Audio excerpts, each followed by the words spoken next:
அனைவருக்கும் வணக்கம். 2 முக்கியமான அப்டேட். ஃபர்ஸ்ட் வந்து ஈரான் யுஎஸ் டீல் வந்து இன்னைக்கு க்ளோஸ் ஆகும் அப்படின்னு சொல்லிட்டு இருந்தாங்க.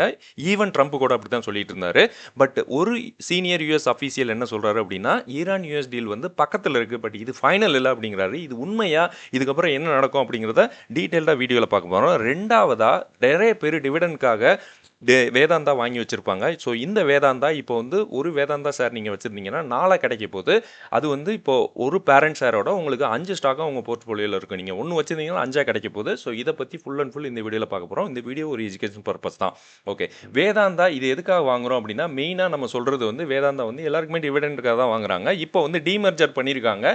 ஸோ அதை எதனால பண்றாங்க அப்படின்னா, அவங்களுக்கு வந்து நிறைய பெனிஃபிட்ஸ் இருக்கு இதனால. இன்னொன்னு இன்வெஸ்டருக்கும் பெனிஃபிட்ஸ் இருக்கு. இது என்னென்ன கம்பெனியா பிரிக்க போறாங்க அப்படின்னா, aluminium, power, oil and gas, oil and steel. So இது எல்லாமே இவங்க பண்ணிட்டு இருக்க பிசினஸ் தான். பட் கம்பைண்டா இருக்கிறத வந்து பிரிச்சிருக்காங்க. இது வந்து இன்வெஸ்டருக்கு நல்ல பெனிஃபிட்டா இருக்கும். இன்னொன்னு இன்டைரக்டா பெனிஃபிட்டாவும் இருக்கும். இன்னொன்னு நெகட்டிவா இருக்கும். அது என்னென்ன அப்படிங்கிறத பார்த்துடலாம். டிவிடெண்ட் வந்து இவங்க நல்லா கொடுக்கறதுல மாஸ்டர். ஃபர்ஸ்ட் வந்து டிவிடெண்ட் பத்தி பார்த்தலாம். 2024ல ரூ. 43 டிவிடெண்ட் கொடுத்துருக்காங்க. பாருங்க மே 24, ஆகஸ்ட் 2, செப்டம்பர் 10, அதுக்கப்புறம் டிசம்பர் 24. ஓகே, இது எல்லாத்தையும் சேர்த்து ரூ. 43. 2025ல கம்மி பண்ணியிருக்காங்க ரூ. 23. June 24, August 26. இந்த வருஷம் 2026ல மே 27 அன்னைக்கு ரூ. 11 கொடுத்துருக்காங்க. பட் இன்னும் முடியல. 2026 அதை நோட் பண்ணோம். ஓகே, வேல்யூ வந்து அன்லாக் பண்ணணும் அப்படிங்கிறாங்க. ஓகே, இது வேல்யூ வந்து இப்போ இவங்க வேதாந்தாக்குன்னு ஒரு ரேஞ்ச் இருக்கு. அதை வந்து டிவைட் பண்ணி கொடுக்குறாங்க. Okay, correct. இவங்க பிஸ்னஸ், அதாவது பிஸ்னஸ் வந்து நிறைய இருக்கு. இன்வெஸ்டர் வந்து இப்போ அலுமினியம் இருக்காங்க, பவர் இருக்காங்க, அதுக்கப்புறம் oil and gas, iron and steel, இந்த மாதிரி இருக்கிறதுனால இவங்களுக்கு வந்து இன்வெஸ்டர் வந்து எதில் இன்வெஸ்ட் பண்ணணும் அப்படின்னு கன்ஃபியூஸ் ஆகுது. இப்போ வந்து செப்பரேட்டாக கம்பெனிஸ் இருக்கு. அந்த ஸ்டாக்லாம் மேலே ஏறுது. பட் இது மேலே ஏறல. ஏன்னா இவங்க வந்து மிக்ஸ்டாக இருக்கிறதுனால. ஸோ இப்போ பிரிக்கும் போது இவங்களுக்கு ஒரு கிளாரிட்டி கிடையாது. பிஸ்னஸ் வந்து நல்ல டெவலப் ஆகும் செப்பரேட்டாக. பட் இவங்களுக்கு இன்னொரு பெரிய பிரச்சனை இருக்கு. டெப்ட் வந்து இவங்களுக்கு ஆல்மோஸ்ட் பெருசாக இருக்கு. ப்ரொமோட்டர் ஹோல்டிங் இங்கே இருக்கு பாருங்க. டெப்ட் வந்து அதிகமாக இருக்கு. நான் எப்பயுமே சொல்றது, ஒரு டிவிடெண்ட் ஸ்டாக் வாங்குறீங்கன்னா டிவிடெண்ட்காக மட்டும் வாங்காதீங்க அப்படின்னு. பட் இந்த கம்பெனி இதுக்கப்புறம் நல்லா இருக்கும் அப்படின்னு என்னோட ஸ்டைலில், என்னோட ஒப்பீனியனாக நான் சொல்லிட்டு இருக்கேன். அவ்வளோதான். இவ்வளோ நாளாக வேதாந்தா வந்து எப்படி நான் வந்து இதை வந்து ஓகே அக்குமுலேட் பண்ணலாம், இல்லை ஆட் பண்ணலாம் அப்படின்னு நினைக்கல. பட் இதுக்கப்புறம் யோசிக்கலாம் அப்படின்னு தான் தோணுது. ஏன்னா இவங்க வந்து இவங்களோட பிஸ்னஸ் வந்து பிரிச்சுட்டாங்க. ஸோ இதுக்கப்புறம் டிவிடெண்ட் எப்படி பே அவுட் கொடுக்குறாங்க, அதுவுமே மிகப்பெரிய கேள்விக்குறியா இருக்கு. வேதாந்தா அலுமினியம் கொடுக்க போறாங்களா, power, oil and gas. But இப்போ இருக்க கரண்ட் சுச்சுவேஷனுக்கு வேதாந்தா பவர் நல்ல ஒரு ஃபோர்ஸாக இருக்கும். அதுக்கப்புறம் வேதாந்தா அயன் அண்ட் ஸ்டீல் நல்ல ஃபோர்ஸாக இருக்கும். இது ரெண்டுமே நல்ல ஒரு செக்டார் மொமெண்டம் நல்லா இருக்குன்னு சொல்கிறேன். எஃப்ஐஐ ஹோல்டிங் வந்து வேதாந்தா இப்போதைக்கு வந்து 13% மேலே எஃப்ஐஐ வந்து கிராஜுவலாக இன்க்ரீஸ் ஆகிட்டு இருக்காங்க. அதேமாரி ரீட்டைல் ஹோல்டிங் வந்து கம்மியாக இருக்காங்க. ஏன்னா வேதாந்தாவோட ஸ்டாக் ப்ரைஸ் அந்த ரேஞ்சில் இருக்குது. வாங்க அதையும் பார்த்துடலாம். வேதாந்தா ஸ்டாக் ப்ரைஸ் எங்கே இருக்குது அப்படின்னு பாருங்கள். கிட்டத்தட்ட ரூ. 309 இருக்குது. இது வந்து டீமர்ஜர் பண்ணதுக்கப்புறம் இதோட ப்ரைஸ் எல்லாம் கம்மி பண்ணிட்டாங்க. முன்னாடி அதிகமாகவே இருந்த 600, 700 அந்த மாதிரி இருந்ததுன்னு நினைக்கிறேன்.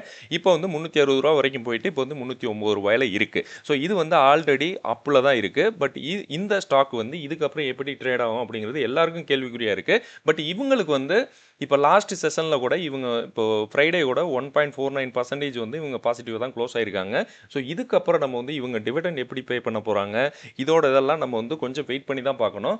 ஃபஸ்ட்டு வந்து நீங்கள் பார்க்க போகிறது வந்து இது வந்து வேதாந்தாவோட ஸ்க்ரீனரில் இருந்தது. மார்க்கெட் கேபிட்டல் வந்து 1,20,000 கோடி இருக்குது. இதை வந்து இவங்க வேறு கம்பெனிங்கெல்லாம் பிரிச்சிருக்காங்க. பிரித்ததுக்கப்புறம் இது வருதா அப்படிங்கிறத நம்ம இன்னும் கொஞ்சம் வெயிட் பண்ணி பார்க்கலாம். இதோட ப்ரைஸ் இருக்குல்ல, ஸ்டாக் பிஇ பாருங்கள் 14 இருக்குது.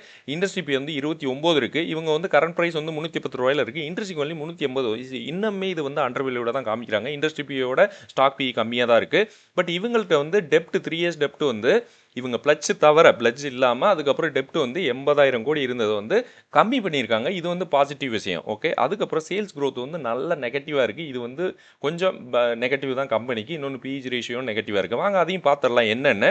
ஸ்க்ரீனரில் நீங்கள் இதையே பார்க்கலாம் கம்ப்ளீட்டாக. நீங்கள் வந்து வேதாந்தா இது ஃப்ரீ தான். குவார்ட்டர்லி ரிசல்ட் பாருங்கள். ரிசல்ட் வந்து நல்லா போஸ்ட் பண்ணியிருக்காங்க. இந்த குவார்ட்டரில் சூப்பராக போஸ்ட் பண்ணியிருக்காங்க.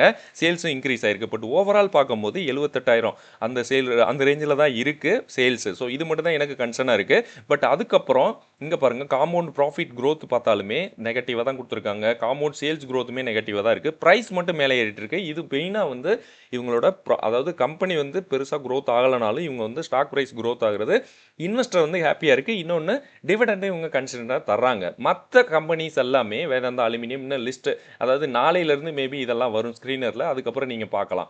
ஸோ இவ்வளோதாங்க வேதாந்தா. வேதாந்தா நீங்கள் வச்சுருந்தீங்கன்னா இதுக்கப்புறம் என்ன ஆகும் அப்படிங்கிறத கொஞ்சம் வெயிட் பண்ணி கூட நீங்கள் பார்க்கலாம். நிறைய பேர் வச்சுருக்காங்க, நம்ம குரூப்லேயுமே வச்சுருக்காங்க. ஸோ அவங்கெல்லாம் இதுக்கப்புறம் ஓகே கொஞ்சம் வெயிட் பண்ணி பாருங்கள் என்ன ஆகும் அப்படின்னு. நிறைய கம்பெனி வந்து லிஸ்ட் ஆனதுக்கப்புறம் நல்ல ஒரு பூம் ஆகும். ஸோ அந்த மாதிரி ஸ்டேஜில் இருந்தால் கூட நீங்கள் வந்து நல்ல சேஃப் என்ட்ரி கூட ட்ரை பண்ணலாம். இல்லை உங்களுக்கு போதும் அப்படின்னா கூட வச்சுக்கலாம். நிஃப்டி வந்து ஃப்ரைடே வந்து க்ளோஸ் ஆனது கிட்டத்தட்ட 460 பாயிண்ட்ஸ்க்கு மேலே க்ளோஸ் ஆகிருக்கு. ஸோ இன்னைக்கு வந்து எப்படி டீல் சைன் ஆக போகுது அப்படிங்கிறத வச்சு தான் நமக்கு நிஃப்டியை வந்து சொல்ல முடியும். அதாவது ட்ரம்ப்புக்கு இன்னைக்கு பர்த்டேங்க. ஓகே, விஷ் பண்ணுறதா இல்லை என்ன சொல்கிறதுன்னு தெரில. ஸோ நாளைக்கு வந்து பாசிட்டிவ் சென்டிமெண்ட்டாக எடுத்துக்குமா அப்படிங்கிறதுன்னு தெரில.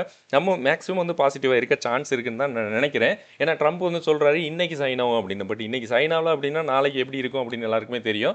ஸோ அதை தான் நம்ம சொல்லிட்டு இருக்கோம். பட் நிறைய அஃபீஷியல்ஸ் வந்து என்ன சொல்கிறாங்கன்னா இன்னைக்கு வந்து சைன் ஆகும், பட் அது ஃபைனலாக அக்ரி பண்ணுவாங்களா? ஏன்னா இவங்க வந்து ஒரு எம்ஓஇ கொடுக்குறாங்க, அவங்க ஒரு டீல் கொடுக்குறாங்க. இது ரெண்டுமே மிக்ஸ்அப் ஆகி இன்னமே டைம் ஆகும் அப்படின்னு தான் சொல்லிட்டு இருக்காங்க.